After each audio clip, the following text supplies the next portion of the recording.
Halo Sobat Dealer, kembali lagi dengan saya Herman Shelter. Kali ini saya mau menjelaskan tentang agak sedikit melenceng ya dari senapan angin. Kita sekedar ilmu pengetahuan kita untuk tambah-tambah. Saya mau menjelaskan bagian-bagian peluru yang biasa dipakai oleh TNI kita atau polisian.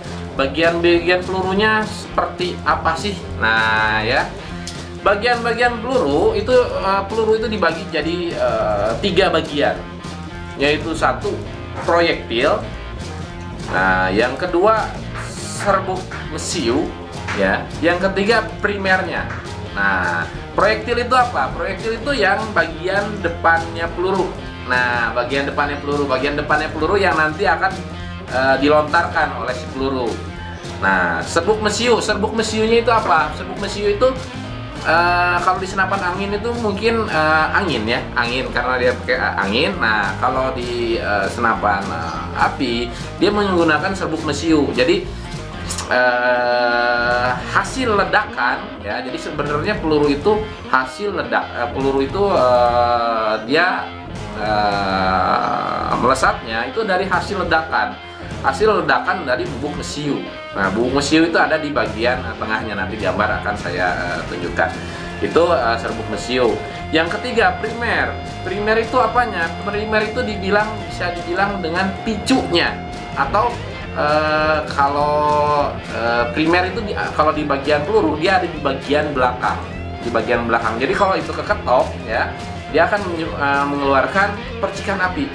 Nah, percikan api itu yang akan membakar si mesiu sehingga terjadi ledakan.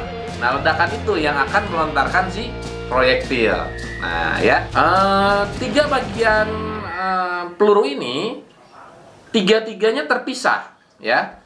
Terus dia dipasang secara manual biasanya ya, secara manual. Nanti mungkin saya akan bahas di video selanjutnya tentang cara di pabrik peluru gimana buatnya. Sekedar informasi buat kita teman-teman bediler, kita perlu tahu juga. Nanti saya akan bikinkan di video selanjutnya ya. Untuk sekarang saya akan menjelaskan cara kerjanya si peluru ya. Oke ya, tadi ya, bagian peluru itu dibagi 3, proyektil, serbuk mesiu, dan primernya. Oke, 3 bagian tersebut ya, kalau zaman dahulu ya, mungkin kalau zaman senapan zaman dulu itu kayak, kalau di Indonesia apa ya, mungkin dibilangnya ya kayak kecepek gitu ya, atau kalau atau ada orang bilang biasanya doorlock gitu ya.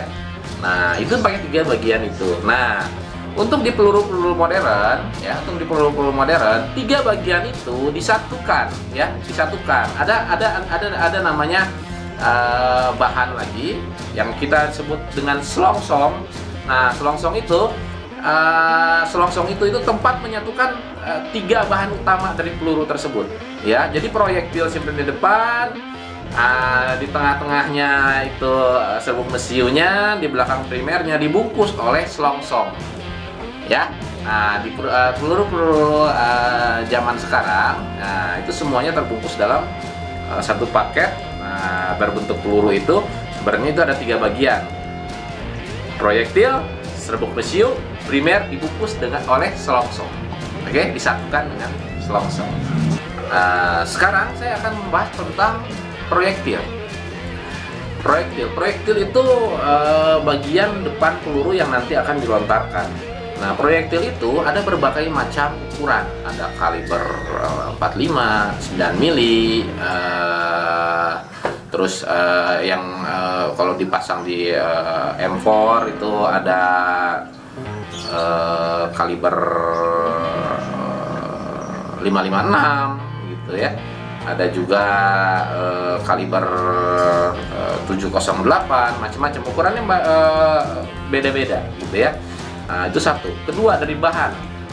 Ada yang menggunakan bahan full timah gitu. Biasanya di kepolisian makanya depannya full timah gitu. Nah, kalau di TNI biasanya dalamnya timah, di cover sama kuningan, jadi kelihatan depannya itu kuningan gitu, atau tembaga. Depannya itu kuningan, dalamnya itu timah, tetap di dalamnya ada timahnya gitu. Nah, terus ada juga bentuk-bentuknya yang berbeda untuk proyektil.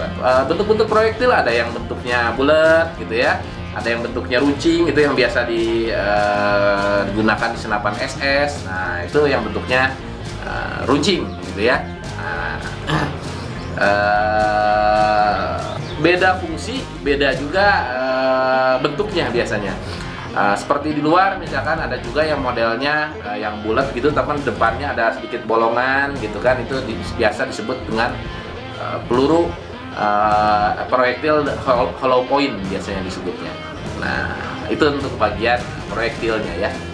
Nah, untuk kita lanjut ke yang bagian kedua ya, yaitu serbuk mesiu. Serbuk mesiu di setiap selongsong peluru itu serbuk mesiunya kadang berbeda-beda, tergantung dengan proyektil biasanya ya.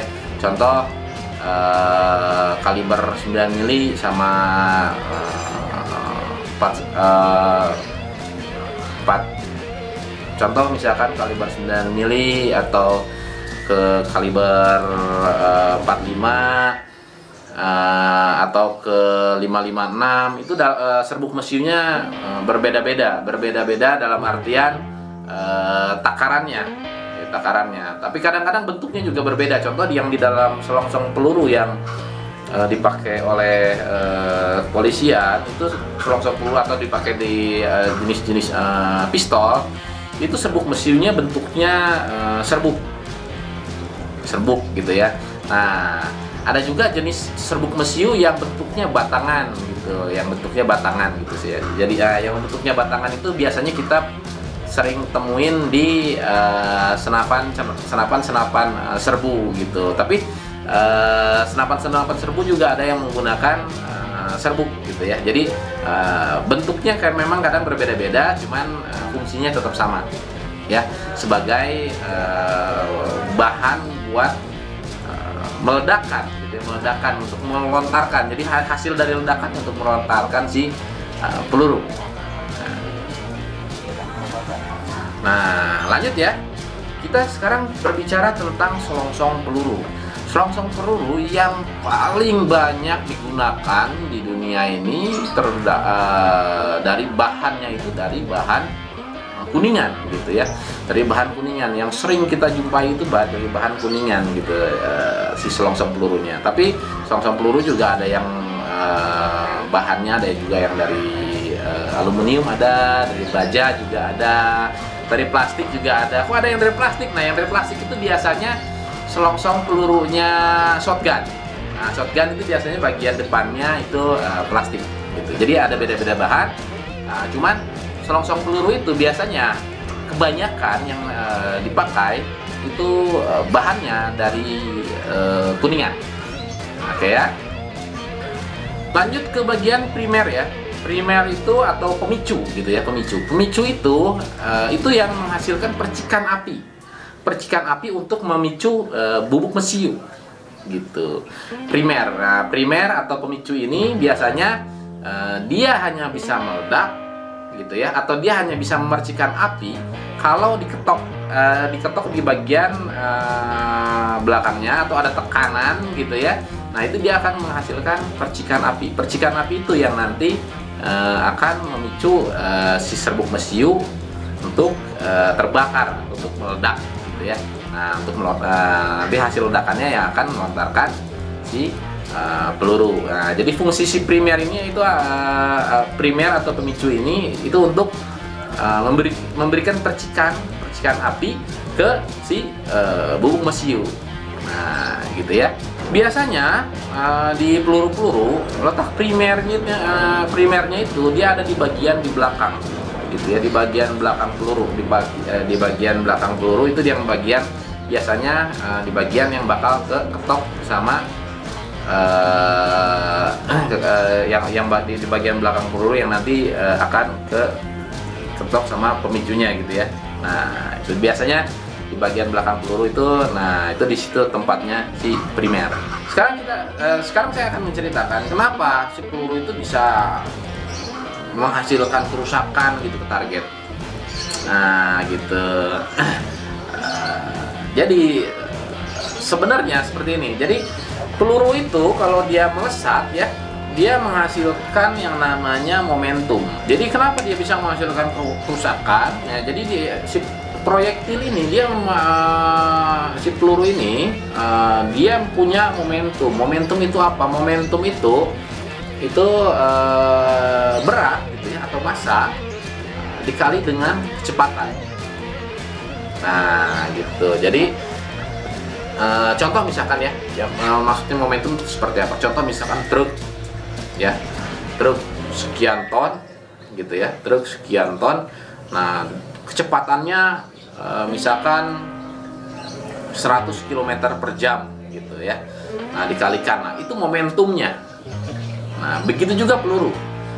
Nah, contoh misalkan peluru yang kita proyektil, misalkan ya, proyektilnya misalkan 30 grain gitu ya, atau 40 grain.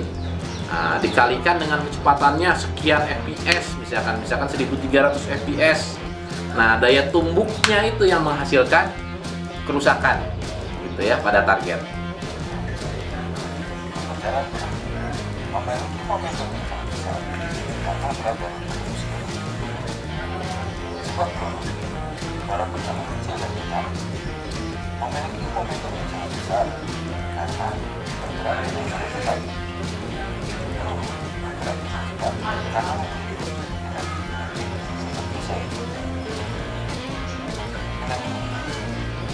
Peluru ini dia bisa melontar sangat cepat gitu ya, bisa tembus sekian ribu fps, 1300, 1500 gitu ya.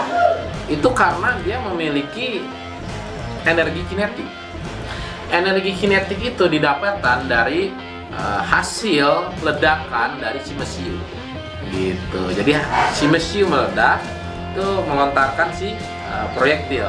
Nah, proyektil ini jadi si peluru ini punya yang namanya energi kinetik. Energi kinetik itu didapatkan dari mana ya? Dari hasil ledakan dari si. Setiap peluru ini punya hasil tumbukan dengan sasaran itu berbeda-beda karena ada beberapa faktor. Jadi nggak hanya satu faktor.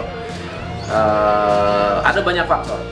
Contoh misalkan dari kebersihan si larasnya, ya, jenis dan ukuran pelurunya, itu beda-beda itu faktornya. Jadi bisa menghasilkan daya tumbuk yang berbeda-beda, ya.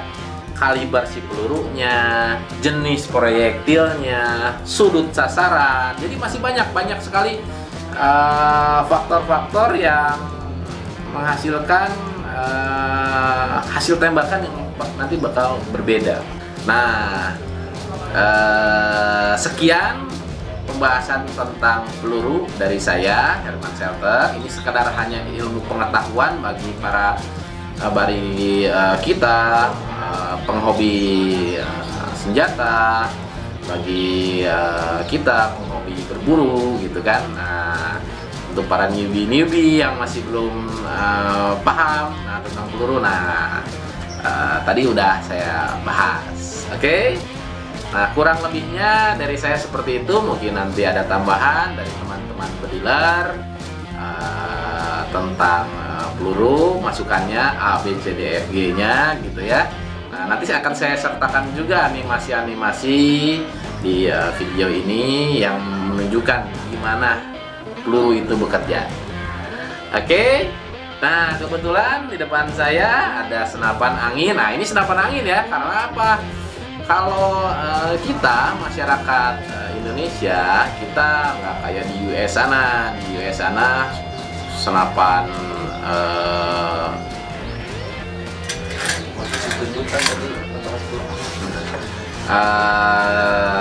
kita nggak kayak di US sana. Kalau di US sana senapan api itu legal. Nah, kalau di kita suratnya agak beribet, jadi kita lebih baik ke senapan angin. Nah, seperti yang ada di depan teman-teman bediler. Nah, seperti inilah bentuk senapan angin yang modelnya udah gagah seperti M4 di luar gitu ya. Tapi ya, kita penghobi senjata, apalah daya, di negara kita hanya bolehnya di senapan angin. Nah, ini senapan angin yang legal di pasaran dengan kaliber 4,5 mm. Nah, ini berbeda dengan yang tadi saya jelaskan. Senapan angin ini dia menggunakan daya ledaknya dari mana, Mas Herman? Daya ledaknya itu dari angin yang ditekan, yang tekanan tinggi yang disimpan di dalam tabung di depan sini, gitu. Nah, dan proyektilnya dia terpisah seperti ini. Kalau di senapan angin ini dia tidak ada bubuk pesiu ataupun primer atau pemicu gitu ya. Nah, senapan angin ini lebih ke menggunakan hammer untuk pemukulnya. Dan ledakannya dari mana? Dan ledakannya itu dari angin tekanan tinggi yang keluar dari tabung. Nah, untuk melontarkan si ini ya, si proyektil. Nah, kalau teman-teman berminat dengan senapan angin ini, saya juga sekalian jualan. Nah, tinggal Mas, saya pingin dong itu yang di display senapan anginnya. Nah, ini senapan jenis senapan PCP kopor lipat. Nah, ini udah pakai wrist hunting. Ini bisa pasang aksesoris senapan, center, laser segala macam bisa di sini. Ini udah ada relnya juga untuk pasang teleskop gitu ya. Popornya bisa dilipat. Nah, ini senapan angin ini udah menggunakan magazine isi 10, saya kasih 2 biji. Safety-nya juga udah ada, safety lock sebelah sini, ada cancel kokangnya juga di sebelah kiri. Mungkin di video-video saya yang lain teman-teman bediler bisa lihat cara cancel kokangnya. Nah, senapan angin ini juga udah ada manometer untuk menunjukkan tekanan anginnya sisa berapa atau angin kita mau diisikan berapa. Udah ada manometernya. Oke. Harganya berapa, Mas Herman? Ya, harganya senapan angin ini cukup murah aja untuk kita penghobi berburu, penghobi senapan untuk koleksi. Murah aja, ini cuma 4.800.000 aja bisa langsung diboyong. Transaksi gimana, Mas Herman? Bisa langsung transfer, kontak marketing Herman Shelter, nanti kita langsung kirimkan. Kalau pingin save ya juga, saya belum pernah belanja dengan Mas Herman, takut ketipu. Jangan takut, saya udah 12 tahun jualan senapan. Tapi kalau ada keraguan-raguan di teman-teman bediler, transaksinya bisa kita menggunakan Tokopedia biar di sana enak, di sini enak gitu ya. Nah, oke, cukup sekian dari saya Herman Shelter. Terima kasih.